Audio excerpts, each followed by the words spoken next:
AGam in Kansas is brought to you in part by Sure Crop, liquid crop nutrition delivered right to your farm. An ideal beef steer is one you can profitably produce again and again to earn premiums on a value-based grid.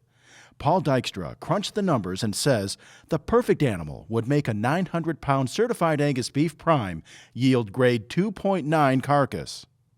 We've gone from 60% to 70% choice in the last 10 years, which is very rapid improvement, particularly as we look at history where for decades we saw really no change whatsoever prior to that point. The packer is willing to pay us for carcasses that are better than average. So if 70% is the average, we're left with the remaining 30% of the choice select spread. The packer is willing to pay us for each choice carcass. As a result, that's a little bit smaller share than we would have had just a few years ago of the choice select spread. So we've got to add to that with, again, shooting for the Certified Angus Beef brand target as well as Prime, and quite frankly, having well-rounded all-purpose cattle in the feed yard and on the rail. The target feeding numbers would include a feed-to-gain conversion at 5.6 and gain 3.8 pounds per day as a calf fed. The industry-wide gain ratio is 6.2, so just making that improvement in conversion saves more than $50. The idea of the perfect steer, I think, is quite universal across the United States in our production environments.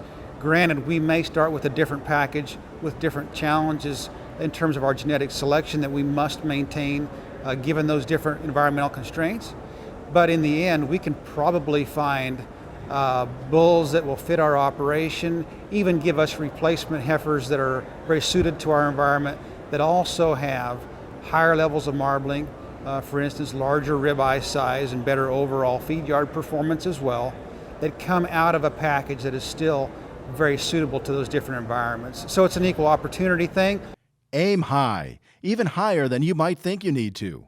Dykstra suggests a goal of 60% CAB acceptance with 10 to 20% prime on top. That's really going to boost our economic return much more than, say, getting 100% choice carcasses. We simply need to ask more out of our cattle to get more out of the market in today's environment. I'm Bob Cervera. Closed captioning brought to you by Ag Promo Source. Together we grow. Learn more at agpromosource.com.